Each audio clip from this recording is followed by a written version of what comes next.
India సైలెంట్గా తీసుకున్న ఒక నిర్ణయం ఇప్పుడు ప్రపంచాన్ని ఆశ్చర్యపరుస్తుంది.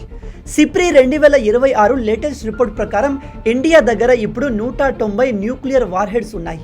పాకిస్తాన్ దగ్గర 170 ఉన్నాయి. అంటే న్యూక్లియర్ వార్హెడ్స్ విషయంలో ఇండియా పాకిస్తాన్ని దాటేసింది. కానీ అసలు విషయం ఇది కాదు. ఇండియా మొదటిసారి కొన్ని న్యూక్లియర్ వార్హెడ్స్ని రెడీ టు లాంచ్ స్టేట్లో పెట్టింది. రిపోర్ట్ ప్రకారం దాదాపు 12 న్యూక్లియర్ వార్హెడ్స్ ఇప్పుడు మిసైల్స్ లేదా న్యూక్లియర్ సబ్మరైన్తో ఆపరేషన్ మోడ్లో ఉన్నాయి.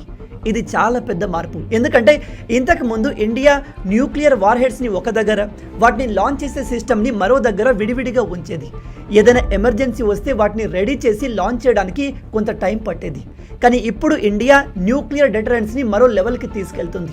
దీనికి కారణం చైనా, పాకిస్తాన్ మధ్య పెరుగుతున్న military and space partnership. Pakistan రీసెంట్గా చైనా సహాయంతో కొత్త స్పై శాటిలైట్ని లాంచ్ చేసింది. వీటి ద్వారా ఇండియన్ ఓషన్తో పాటు ఇండియాకు సంబంధించిన ముఖ్యమైన స్ట్రాటజిక్ ఏరియాస్ పైన నిఘా పెట్టవచ్చు. మరోవైపు చైనా కూడా తన న్యూక్లియర్ వెపన్ల సంఖ్యను పెంచుతుంది. మిసైల్ ఇన్ఫ్రాస్ట్రక్చర్ని చాలా వేగంగా పెంచుతుంది. ఇవన్నీ దృష్టిలో పెట్టుకొని ఇండియా కూడా తన న్యూక్లియర్ డిటరెన్స్ని మరింత స్ట్రాంగ్గా, ఎఫెక్టివ్గా మార్చుకుంటుంది. కానీ ఇక్కడ ఒక విషయం గుర్తుపెట్టుకోవాలి. ఇండియా మన నో ఫస్ట్ యూజ్ పాలసీని మార్చలేదు.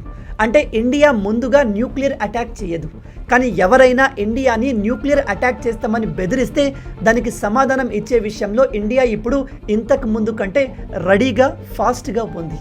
ఒక విధంగా చూస్తే మే 2025లో జరిగిన ఆపరేషన్ సింధూర్ తర్వాత ఇండియా స్ట్రాటజిక్ థింకింగ్ని చాలా వరకు మార్చేసింది. ఇక్కడ ఇండియా ప్రపంచానికి చాలా క్లియర్గా సిగ్నల్ ఇస్తుంది. ఇండియా కేవలం న్యూక్లియర్ పవర్ మాత్రమే కాదు, న్యూక్లియర్ రెడీ పవర్ కూడా అని. అంటే అనవసరంగా ఎవరైనా మా పైన న్యూక్స్ వేసేందుకు ట్రై చేస్తే మేము తిరిగి వేయడానికి ఏమాత్రం వెనకాడము అని చెప్తున్నాము.